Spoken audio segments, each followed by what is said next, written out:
Salut à tous, c'est Axel de testmobile.fr et aujourd'hui je vous proposais un test un petit peu différent, on va dire. C'est pas exactement un mobile, c'est plutôt un accessoire, mais c'est un petit peu plus qu'un accessoire puisque c'est la smartwatch de Sony, hop, qui était à l'envers d'ailleurs, voilà, c'est dans ce sens-là. Et alors, qu'est-ce que c'est? Alors déjà première chose, ça va être un test rapide, hein, je vais pas passer 3 heures là-dessus.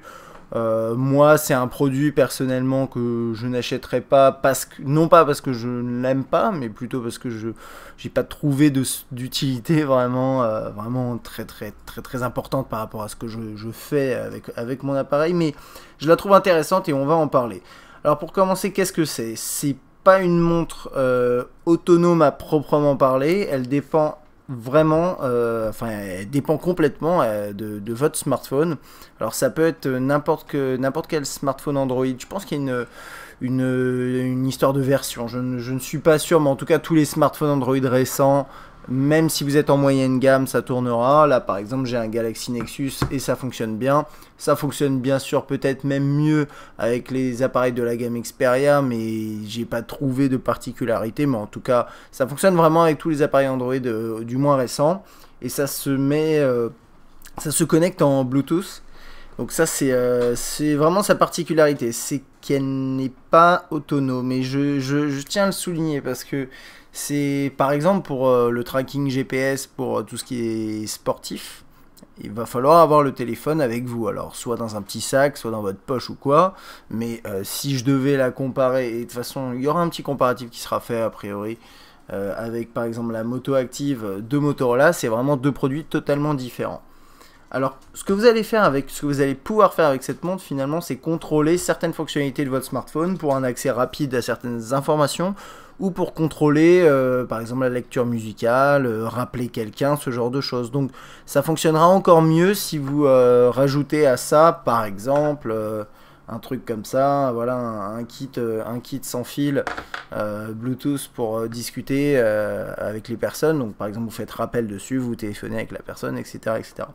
Alors je vais commencer rapidement par vous faire le tour de la montre, et puis on va regarder les applications rapidement et son fonctionnement, et puis je vous donnerai mon avis, vous le connaissez déjà un petit peu, mais pas complètement. Alors c'est un produit qui coûte actuellement 120 €, et vous pouvez acheter ensuite d'autres bracelets, parce que moi celui-là c'est celui qu'on m'a mis en test, et je le trouve totalement hideux. Et donc voilà, je trouve ça assez laid. Par contre, vous avez vraiment pas mal de couleurs. Vous avez gris, noir, blanc, rose, bleu et cette espèce de vert. C'est même pas un espèce de vert, c'est vert. Donc voilà, c'est un bracelet. Alors qui se rajoute en plus. Et donc on va commencer à faire le tour de l'appareil. Vous avez, voilà, c'est un bracelet comme ça. Ça tient de manière stable, mais c'est un peu intriguant au début. C'est vrai qu'on se dit, mais comment ça va tenir? Bah écoutez, ça tient très bien. Donc il suffit juste de, voilà, vous avez ce petit système de clip, et vous mettez le bracelet là. Et en fait, comme vous pouvez le voir, au-delà du fait que, voilà, il y a un bracelet, c'est juste un petit écran tactile qui peut se clipser sur n'importe quoi. Alors vous avez différentes possibilités, vous pouvez acheter des accessoires en plus pour l'accrocher, je sais pas, à votre bras, etc. Ou sinon vous l'accrochez tout simplement à votre t-shirt, n'importe où. Enfin c'est assez bien fait quand même, c'est assez bien pensé. Par contre il y a un truc qui est vraiment mal pensé, et j'ai pas fait de déballage parce que j'avais pas la boîte originale, mais c'est le chargement, et ça c'est vraiment très étrange. Je ne sais pas pourquoi ils ont choisi ça, peut-être par raison de souci de place. Mais en tout cas, pour le recharger, vous avez une sorte de truc comme ça, totalement alien. Et vous soulevez ça, vous mettez cet élément-là, voilà, les connecteurs que vous voyez ici, vous les mettez comme ça, vous laissez ça ici, et vous le branchez, et il va se recharger. Donc, hop, voilà. C'est magique, mais c'est un peu particulier, disons. Mais une fois qu'on le sait, il n'y a pas de problème. Donc c'est un tout petit, c'est tout petit, hein. C'est vraiment une toute petite montre. Vous voyez, pareil, je vais la mettre après, hein, mais vous voyez, elle prend pas tout le poignet, contrairement à la Moto Active. La smartwatch, c'est un produit qui est vraiment petit. C'est pas comme la Moto Active qui fait vraiment grosse montre, plutôt masculine. Là, c'est quelque chose de plus neutre en fait. Tout va dépendre ensuite du bracelet que vous mettez. Par exemple, si vous prenez un bracelet rose, ça va être plus féminin. C'est ce genre de logique. Alors, après, sinon, là vous l'avez, elle est en blanche avec les contours. Je sais plus si elle est dans d'autres couleurs, mais en tout cas, voilà, elle a toujours ce petit design avec les contours chromés. Le clips ici, un petit bouton on-off qui permet aussi, voilà, déverrouiller, verrouiller, déverrouiller l'écran et de l'éteindre, l'allumer. Et en fait, c'est tout. Et c'est là où ça devient intéressant, c'est qu'il y a la majorité des actions, des interactions que vous allez faire avec cette montre se passe à l'écran. Donc je vais l'installer sur mon poignet pour vous montrer un peu comment ça marche. Et puis voilà, on va pouvoir passer aux fonctionnalités.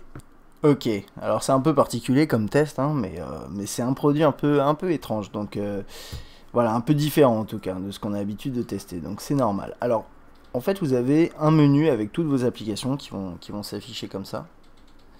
Et vous défilez de cette façon. Alors, autant vous dire, niveau tactile, la réactivité et qualité de l'écran, on repassera. C'est pas un produit fait pour être fluide à utiliser, c'est fait pour fonctionner, point barre.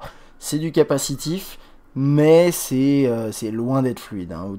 Autant vous dire, vous voyez, voilà, vous faites comme ça. Ça réagit pas très bien, et au niveau de l'écran, vous le voyez peut-être pas, mais aussi, vous le voyez à mon avis, la qualité est pas exactement ce qu'on qualifierait de bonne, mais... Est-ce que c'est un problème? On arrive à lire, ça suffit. J'aurais bien aimé peut-être un tout petit peu plus de pixels, un peu plus de résolution à l'écran, histoire de faciliter un petit peu la lisibilité. Parce que vous verrez que vous avez pas mal de texte en fonction de ce que vous choisissez. Alors voilà, vous avez des applications qui s'affichent ici, sur le menu principal. Et si vous défilez comme ça, vous avez un système de widgets que vous pouvez changer d'endroit, enfin vous pouvez gérer un peu leur emplacement. Et tout ça, ça se passe sur le téléphone. Donc ça, c'est un widget de lecture musicale. Bon, c'est un podcast, c'est pas passionnant. Là, c'est mes notifications email, on regardera ça un peu après. Là, j'ai la météo, j'ai choisi, hop, c'est tout ce que j'ai. Vous voyez la barre en haut avec l'heure, hop, j'appuie là, j'ai l'heure qui s'affiche. Toc, et si je reviens comme ça, je réaccède au menu. Alors, on va commencer par un petit truc, parce que comme je vous ai dit, c'est pas une montre autonome, il faut absolument passer par son mobile. Et du coup, ce qu'on va faire, c'est qu'on va s'attarder sur toute la partie mobile, parce que de toute façon, vous n'avez pas le choix, il va falloir vraiment appréhender cette partie-là si vous souhaitez passer à utiliser ce produit. Donc là, vous avez vu, je l'ai activé en Bluetooth, et il faut télécharger une application qui s'appelle Gestion Liveware. Alors Gestion Liveware, c'est une application qui permet à la base de gérer plusieurs applications, enfin plusieurs produits de Sony, et pas que de Sony, il me semble. C'est vraiment c'est une application qui permet de faire l'intermédiaire entre des produits Bluetooth et un appareil Android. Et là ici on a montre intelligente, on va passer là, et application et réglages. Et donc après, bon, une fois que la montre est appairée en Bluetooth, vous avez la possibilité de la gérer d'ici. Donc là, vous avez tout ce qui permet d'organiser le contenu de la montre. Vous ne pouvez pas le faire dans la montre. Donc là, vous avez trié les widgets. Vous pouvez réorganiser leur emplacement. Vous avez vu tout à l'heure que la météo était à la fin. Et là, normalement, elle devrait se retrouver en premier. On va aller voir ça tout de suite. Voilà, j'ai la météo en première position. On va changer ça pour voir. Vous voyez ? C'est vraiment réactif. Hein. Ensuite, vous pouvez configurer différentes horloges. Donc là, je choisis celle-là. Toc. Voilà, vous avez différentes horloges comme ça. Et ça, vous pouvez en télécharger d'autres, j'en ai trouvé. D'ailleurs, on va parler applications, je pense, dans un court instant. Ensuite, vous pouvez accéder à vos applications et gérer les paramètres. Et ensuite les trier, parce que vous avez vu que dans le menu elles sont dans un ordre particulier. Là vous pouvez changer leur place comme ça. C'est très bien fait, c'est assez simple, hein, mais non, il n'y a pas de mais, c'est à peu près tout. C'est assez bien fait. Ce que je voulais dire juste, c'est que l'interface est pas très sexy, puis il faut passer dans pas mal de menus pour arriver à là, mais une fois que vous avez appris vraiment à l'utiliser, il n'y a pas de problème. Et là vous avez toutes les applications, et vous voyez, il y en a certaines qui sont activées, d'autres qui sont désactivées, c'est en fonction. Et quand vous avez téléchargé une application, vous pouvez soit... Par défaut, en fait, vous aurez tout un lot d'applications officielles qui sont désignées comme téléchargées et installées, et d'autres que vous pouvez ensuite activer ou télécharger, et ensuite vous pouvez les désinstaller, etc. Et si vous appuyez sur recherche d'applications, c'est là que ça devient intéressant. Et si je devais donner la particularité de cette montre, cette smartwatch, c'est vraiment la communauté de développeurs. Sony, c'est pas une petite entreprise, ils ont mis vraiment les moyens, le paquet pour faire en sorte que les développeurs adoptent la plateforme et développent des applications pour la smartwatch. Sans ça, elle vaut peanuts, sincèrement. Il y a des choses de base qui sont faites par Sony, mais sans ça, vraiment, ça vaut rien, parce que c'est les développeurs qui font toute la puissance de cette montre. Et c'est ce qu'on retrouve pas, en fait, sur la moto active. J'en parlerai lors du test de cet appareil. Alors, là, j'ai appuyé là, et je me retrouve avec une quantité assez astronomique d'éléments, et tout ça, c'est des contenus à installer. C'est ce qu'ils appellent les extensions, on va les appeler applications, pour la smartwatch. Alors, je pense que dans le tas, il doit y avoir 2-3 trucs qui s'installent pas sur la smartwatch, ou il doit y avoir des erreurs de mots-clés, je ne sais pas, mais la majorité s'installe et on arrive à quand même quelque chose comme 400 applications disponibles. Alors bien sûr, vous avez des doublons, des trucs comme ça, mais grosso modo, vous avez au moins plus de 200, presque plus de 300 contenus, et c'est intéressant parce que c'est vraiment ce qui fait, comme je vous dis encore, la force de la plateforme, c'est la possibilité de la personnaliser. Et bon, je vais pas réellement faire de vidéos de comparative à part avec la moto active, donc je peux en parler maintenant, mais la moto active, c'est vraiment une montre qui permet avant tout de faire du tracking sportif. C'est son job et elle le fait bien. Son truc, c'est qu'elle n'est pas autonome, elle dépend d'un smartphone, et du coup, par défaut, vous avez une application qui s'appelle Endomondo, qui est une application connue sous Android, iPhone, etc. Mais vous pouvez également télécharger d'autres applications pour faire du tracking sportif, et c'est ça qui est bien, c'est qu'avec la smartwatch de Sony, vous n'êtes pas dans un cadre, vous n'êtes pas dans un carcan par rapport aux applications que vous utilisez. Vous pouvez utiliser toutes les applications disponibles que vous voulez, mais c'est pas forcément des contenus officiels Sony. Donc là, par exemple, qu'est-ce qu'on trouve? On trouve ce genre de choses. Trouver le téléphone, ça c'est un truc qui permet de localiser votre smartphone. Un module Gmail qui permet de lire au moins l'entête de vos emails et de les afficher sur le téléphone. Un lecteur de musique, je vais descendre pour plus avoir les contenus officiels. Un élément qui permet de voir la batterie rapidement, je sais pas, qu'est-ce qu'on a d'autre là, voilà, un tracker sportif qui est gratuit, je sais pas comment il marche, je l'ai jamais essayé.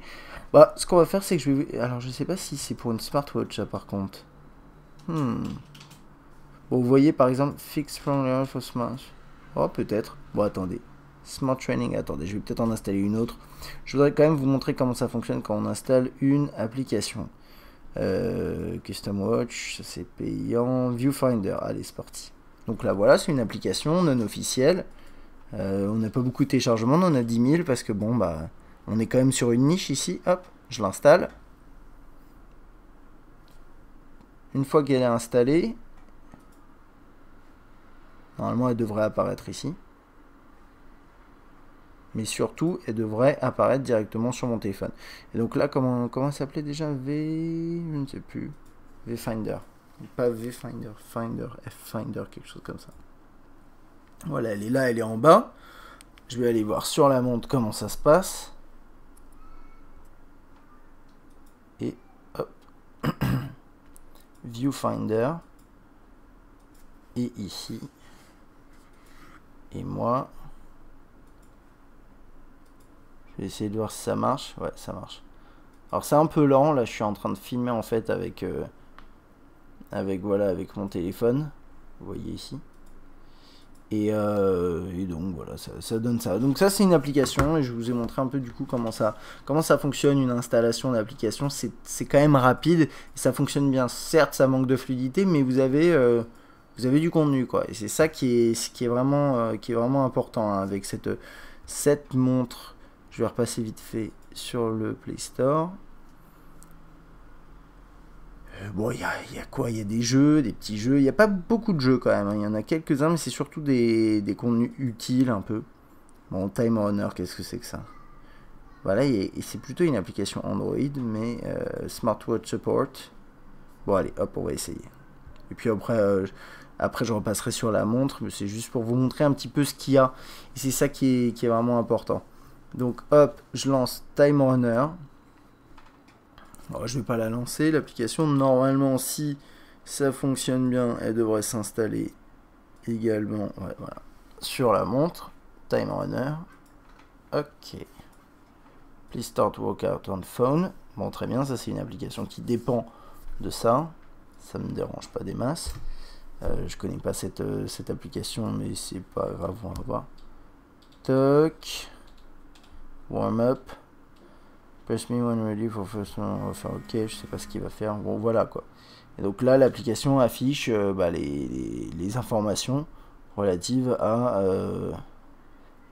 cette application. Donc ça, c'est vraiment pas mal. Hop.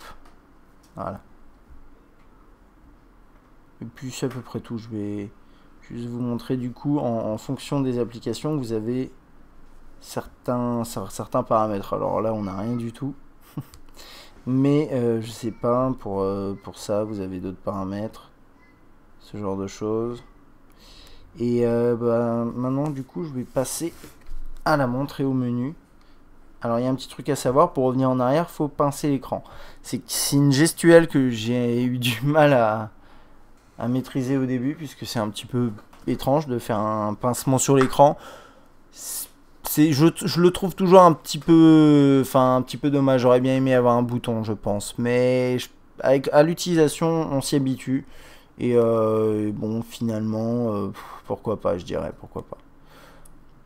Donc, on a fait le tour de tout ce qui est widget. Hein, je vous ai montré ça. Vous pouvez en télécharger, etc. Là, donc, par exemple, là, j'ai reçu un texto. Donc, je le vois ici avec l'avatar de la personne. Et je peux appuyer, lancer la réponse pour envoyer un message avec mon téléphone ou lancer un appel, ce genre de truc. Ok. Donc là, voilà, ça c'est la notification. Je peux défiler comme ça et avoir toutes mes notifications. Donc il y a des tweets, il y a des SMS, des appels en absence, ce genre de choses. Hop, je reviens en arrière. Ça c'est Endomondo, comme je vous disais. Et donc quand vous la lancez, elle va se lancer normalement sur mon téléphone. Alors normalement elle se lance, mais elle doit déjà être lancée. Voilà. Tac, elle est là. Et ici, en fait, ça va complètement, c'est la logique, hein, mais ça va complètement dépendre de ce qui se passe sur votre téléphone. Donc, hop. Voilà, donc là, vous avez le temps qui s'affiche. Donc voilà, c'est parti.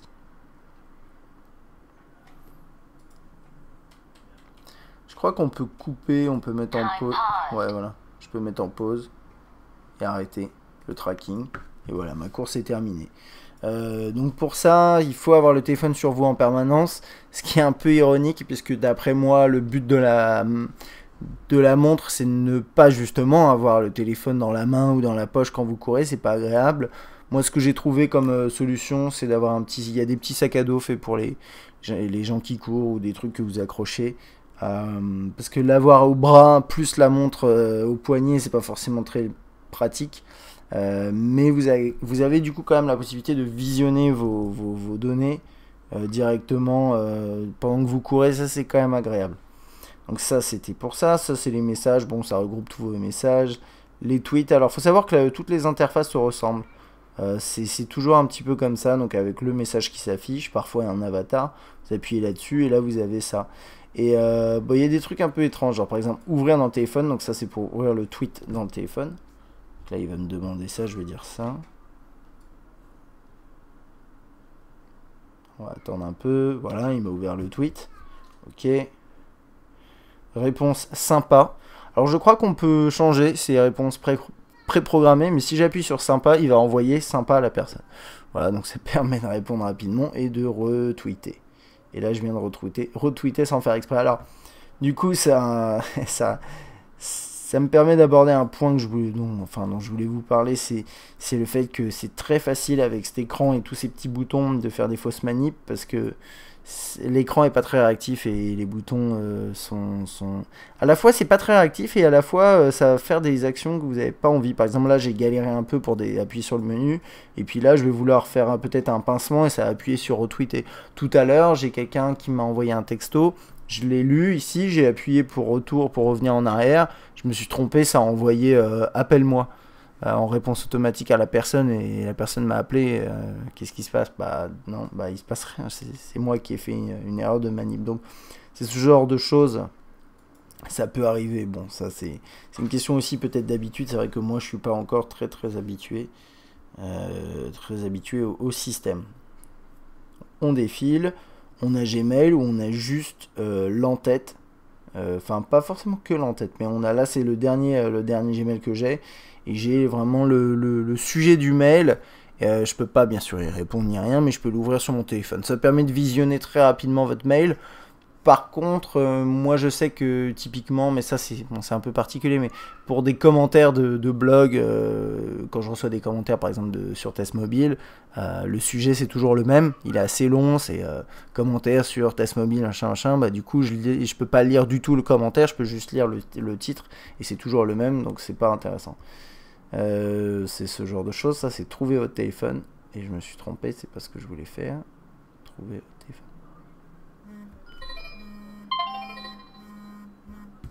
Voilà, donc ça c'est pratique hein, quand même. Le calendrier.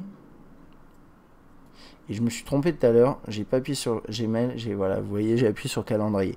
Bah là, c'est un exemple typique. Donc je vois, il y a 16 minutes, il y a Mimine du 35 qui m'a envoyé qui m'a pas envoyé un mail, mais c'est un commentaire. Je vois le sujet. Je sais à peu près où il a laissé un message. Mais sinon, ça s'arrête là. Je peux faire ça et afficher sur le téléphone. Si je fais afficher sur le téléphone, il va m'ouvrir Gmail. Et ça c'est pas mal, c'est pas mal. De toute façon on peut pas demander à pouvoir répondre avec du texte sur un écran aussi petit, ce serait un peu dommage, ce serait un peu impossible. Là, appel en absence ici, donc là inconnu. Oups. Facebook, donc là il faut se connecter sur le téléphone, et après vous avez vos différentes notifications qui s'affichent de la même façon. La météo ici, je crois qu'on peut mettre plusieurs villes.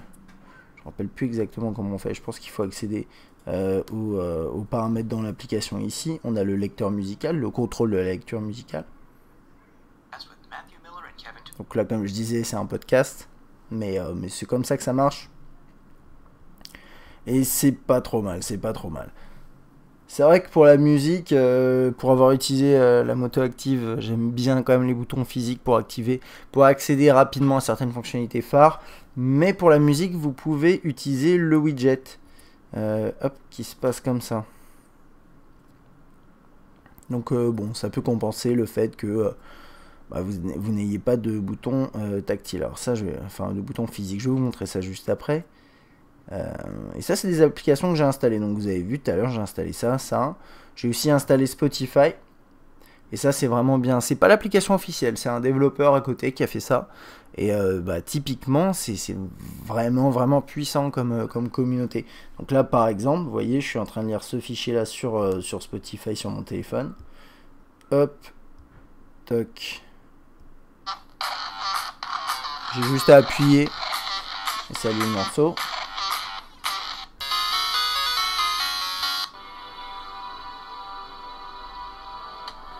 Normalement, la pochette change toute seule.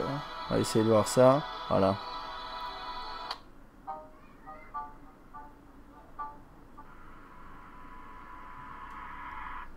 Voilà, c'est ce.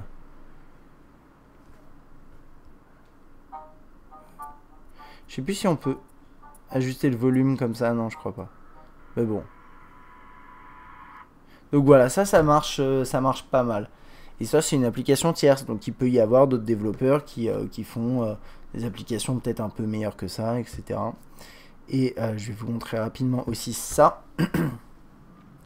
Hop, alors attendez. Je vais dézoomer un peu. Toc.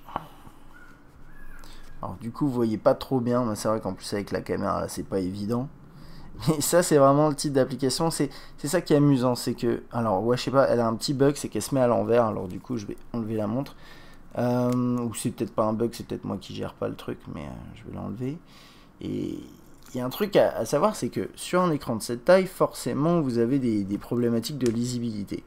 Et du coup, Sony n'a pas pris le risque de vous proposer ce type d'application, par exemple, par défaut. Et désolé, j'arrive pas à faire le focus, c'est une nouvelle caméra et apparemment elle a un petit peu de mal là. Voilà, mais bon, en tout cas là ici, c'est une application Google Maps. Donc il va vous afficher éventuellement Google Maps. Voilà. Ouais, c'est avec les scintillements de l'écran, ma caméra elle n'arrive pas du tout à gérer. Désolé. Ouais, ça va. Super. Ok, donc voilà, ça donne ça. Ensuite, vous pouvez faire une recherche. Normalement, ah oui, non, forcément, ça va être dans l'autre sens, ouais. Je sais pas pourquoi il se met à l'envers, c'est étrange. Donc par exemple, hop, bon, je vais faire une recherche, je vais taper AP, c'est pas grave, on va voir ce qu'il va trouver. Et il trouvera rien. On va refaire.